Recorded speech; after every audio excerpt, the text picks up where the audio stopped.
Hello, BookTube.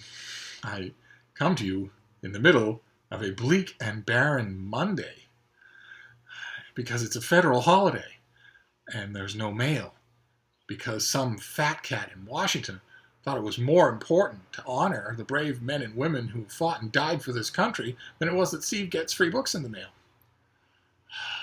Whatevs.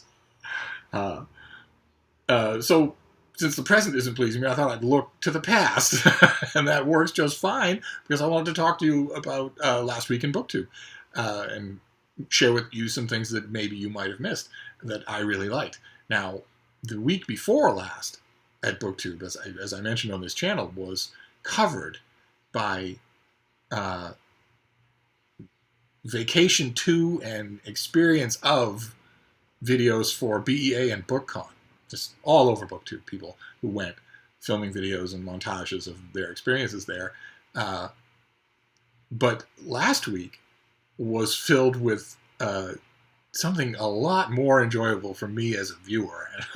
It was filled with BEA Haul videos, where all the people who went to BEA made videos with huge Christmas morning smiles on their faces, showing all the books they got, the swag they got from the tables at BEA and BookCon, and it was absolutely fascinating. And you know, for me, it was fascinating also on a logistical level, because you've got all of these people, you know, who have BookTube channels, who are engaged readers, critical readers, and who also have audiences whose attentions, whose preferences they have gauged by now.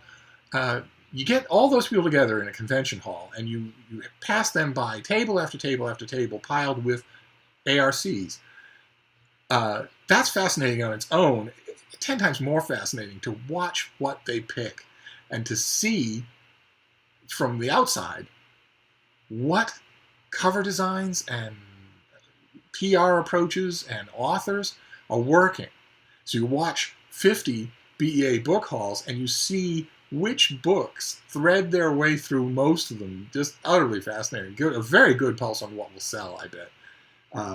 And there were, of course, tons of them, more than I could possibly recommend. My favorite one, though, I think, of all the ones I saw was Sana's InkBonesBooks. And I'll leave a link to all these things. Hers was full of variety. It was full of enthusiasm. It was just wonderful to watch. It stands in good stead for all the others if you don't have time, like I do, to look through them all. But there were other things, aside from BEA book hauls, that I wanted to draw your attention to some of them, just things that I like. Like, for instance, Captured in Words did a really smart review of Cinder by Marissa Meyer, a book that I would never read, that he, dissected really well. Let's see here. Adam at Memementomori announced on his channel that he is joining the furry scene. I'm presuming this is because he's had no luck in any other scene, and of course I wish him Godspeed. Anywho, Joe, a retired book nerd, started a sort of a feature challenge thing called A Word About Words, in which he encourages readers to make videos sharing their favorite book quotes. A simple, elegant idea that's never been done before. I wholeheartedly second the motion. I did one myself, and I'm going to do a bunch more. Let's see here. Bookish Nur did a book haul that was not BEA related, in which she showed some Penguin Little Black classics, the things they're doing to commemorate their anniversary, which made me drool, because Penguin USA says there's some sort of legal whatever that prevents them from sending me the whole set for free, which means I would have to schlep into a bookstore and buy them like a common schmo. I'm not about to do that, so I must gaze at them from afar. The Owlery did a video in which she reorganized her bookshelf on camera, exactly the sort of thing I would do if I had the technical ability, and it was fascinating. Let's see, Jay Bookish did a really fun video on vacation reads, because we're approaching the season of vacations. There were two aesthetic-oriented videos that I noticed that I wanted to make sure you saw the link to them anyway, if you have time to see them.